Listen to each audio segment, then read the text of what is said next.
This is the Parc des Princes, Arsenal, around about 15 minutes ago as it calms down here. Arsenal went out of the Champions League, beaten in the semi-final stage. They lost here 2-1 tonight, 3-1 on aggregate, and it's another nearly season for Mikel Arteta. Arsenal fan and former England striker Darren Bent's been with us for talkSPORT tonight, commentator Jim Proudfoot as well. This is the debrief on an Arsenal exit from the Champions League. Darren Bent, first of all, how are you feeling as a Gooner? Yeah, I'm all right. Obviously disappointed. It was the hope that kills you. As I say, it's the hope that kills you. 1-0, you get over here. They started off the game really, really well. But when you don't score in those periods, I know it's cliche, but when you play at the top level, certainly the Champions League semi-final, if you don't score in that period where you're on top, you're always given an opportunity to the opposition. They took their chances, and in the end, over 2 legs, you'd probably say the better side went through. Got to say that Jim Proudfoot on commentary, as ever, brilliant.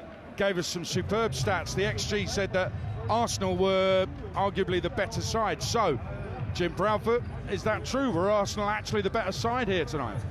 Well, they had a fantastic first 15 minutes, but in the second half, their XG in the second half alone was 2.5.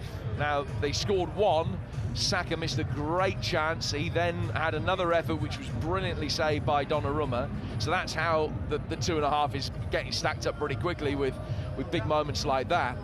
I don't think that they were the better side over 90 minutes. I don't think you can necessarily say that they deserved to lose tonight. I think that PSG were the better side over the 2 legs. I don't think it was a bad Arsenal performance by any stretch of the imagination tonight, and I think that they deserve plenty of credit actually for the opening 20 minutes. I thought they were really, really good. But when things didn't fall their way, when they were on top and in control, then you sense that it might end up being a bad night for them. There was one crucial save from Donnarumma inside the opening 6 or 7 minutes to deny Ødegaard. I think that was probably the key moment of the whole night. It was a sensational save, low down to his left. He had no real right to get it, Donnarumma. Absolutely brilliant. That's why he was Benty's man of the match. I think, listen, PSG had a penalty. It was a highly dubious penalty, a very harsh penalty, I have to say. They also did score 2 goals as well, so let's bear that in mind. And actually, the goals that they scored, Darren, you could look at Arsenal's defending and errors that they made in the build-up to both of the goals, and they're down to Arsenal making simple mistakes at the back, aren't they? Yeah, again, the first one, Declan Rice giving the free kick away, Partey's clearance, and then Martinelli obviously defending like an attacker, where he's almost trying to break away, but then thinking, oh no, more responsibility is Fabian Ruiz, and it's a fantastic finish. But then Thomas Partey, that crucial period of that second half, where you're thinking, right, don't try and overcomplicate it, just clear it, everyone goes up the pitch, and then you move on to the next phase. He overthinks it, laps in concentration, but take nothing away from the finish. Hakimi's a fullback, but he just takes one touch out his feet and just uses the defender and just bends it around Saliba into that far corner. And when that second one hit the goal, hit the net, it was game over. It was always going to be game over, and it just came in a period where I thought Arsenal could get themselves back into it. And again, when you play at top level, you get punished by these type of mistakes, and when you give the ball away on the edge of your own box, what do you think is going to happen? Arsenal have been all about set pieces this season, haven't they? Set piece FC, they call them. And the big set piece that Arteta brought out tonight was Thomas Partey's long throw, and it did some damage, you have to say. I get the feeling, Jim Proudfoot, that Arteta might be criticised in some quarters for, again, relying on set pieces, and actually his big set piece was a Tony Pulis idea from about 25 years ago. Yeah, I mean, I won't necessarily subscribe to that. I think if you've got a player that has got a half-decent long throw on him, and those long throws got worse as the night went on, but they were quite effective when they started. The first 5 dozen in the opening 20 minutes were pretty good, but they, towards the end, it might as well not have bothered. I think if you've got that, I don't understand why you wouldn't use it. They're not playing for it, not playing percentage football to win throws in advanced areas. They're just making the most of situations when they arrive. You could almost say it would be negligent if they got a long throw that could be effective if they don't use it. So I don't think that is a stick you can beat Mikel Arteta with.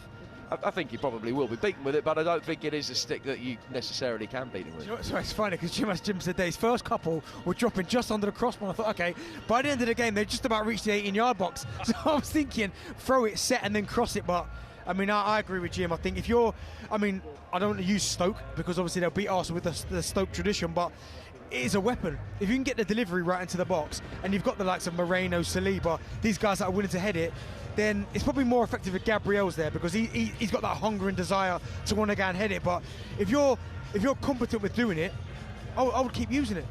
There was one moment just before half-time where Bukayo Saka, who I thought was excellent first half in particular, I would say he's one of my favourite players. I love him, but he's got to stay on his feet more often.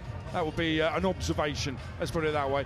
At the end of the first half, he's done well to get a low ball across, and it was so clear that Arsenal needed a predator, a fox in the box, a number 9, whatever.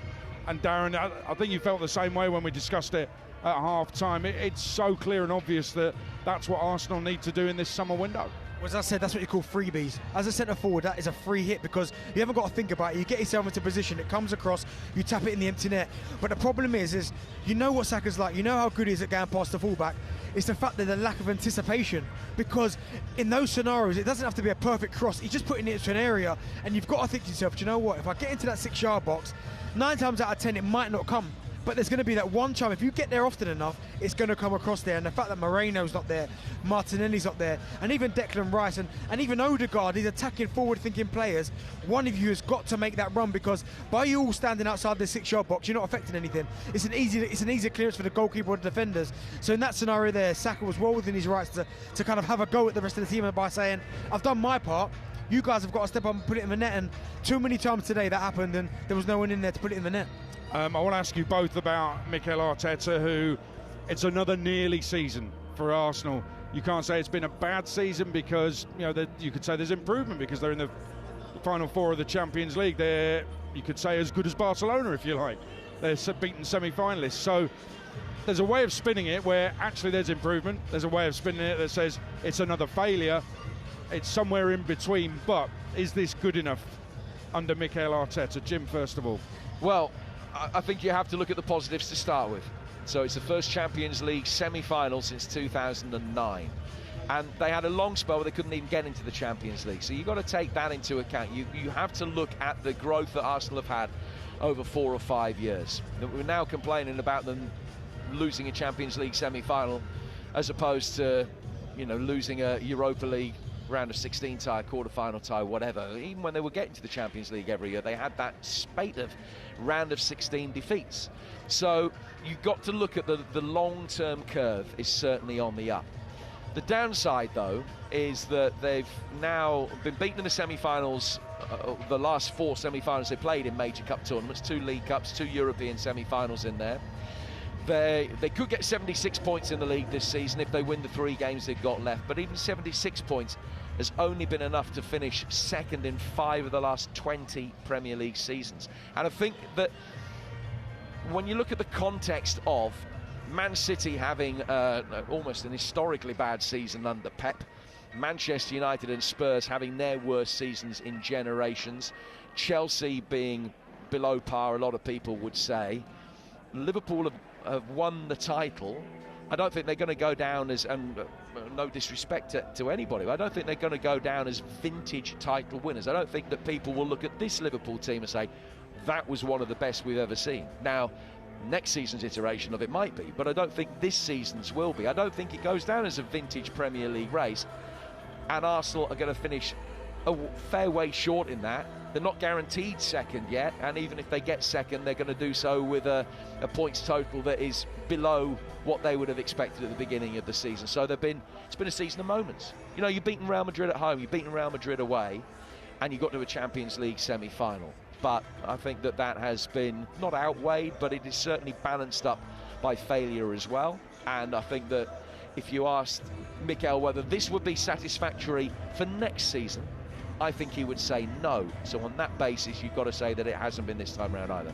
It almost feels like a defeat, even though it's not. And as Jim said there's so many positives, but it almost felt like for a while now that Arsenal put all their chips in the Champions League basket. That they knew the league was slipping away, so they focused. And I can understand it. We've seen a lot of teams do it when they've gone, do you know what? It's all about the Champions League. So then when you come up short in your last opportunity for silverware, you almost feels doubly disappointed, because you haven't given the league away, but you've watched the league drift away.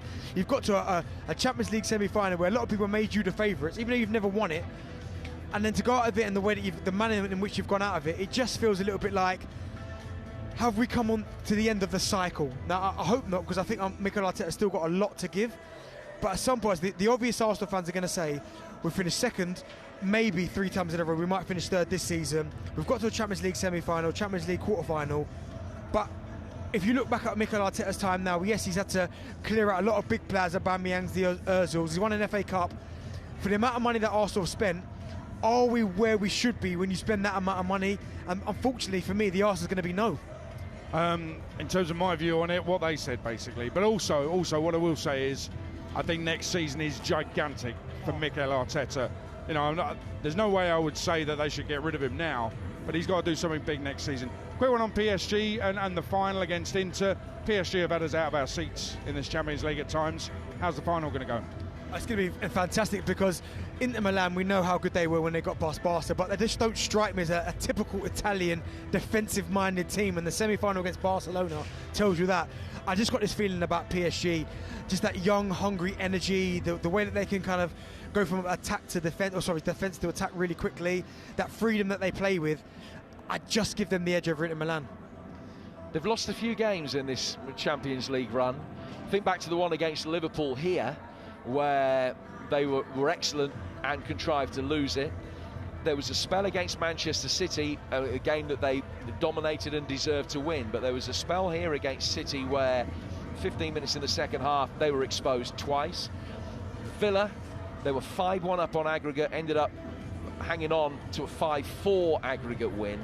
I think the blueprint is there now for sides to be able to get at them and beat them, and I think that Inter are a very well coached team, very clever team, I think might have the odds. Now, I fancy PSG all the way through, but as we were talking about immediately after the full-time whistle, I think it's a coin toss now. Having been pretty much pro PSG for a good few months, I'm not so sure now. I think that maybe the sense of occasion might potentially be a factor in the minds of some of the young Parisians. So we'll see how they go. I tell you one thing though, it's not going to be a bad game. It's going to be a quite tremendous campaign, and as we've said many times, we don't particularly like what we've had to surrender to get the Champions League in this format that it is, but this first season of the revamped Champions League has been tremendous. I don't like what we've had to sacrifice with FA Cup replays and this, that and the other to get here, but it is what it is, and I think that it has been an extraordinary Champions League campaign. Yeah, it's been brilliant. I think the final will be brilliant as well. Echo what Jim said, we'll have commentary on talkSPORT, of course. And I've been going for Inter since the league stage. I'll stick with Inter, but boy, Paris can play some football as well. Jim, Darren, thank you very much. On AM, on DAB, via the talkSPORT app and on your smart speaker. talkSPORT.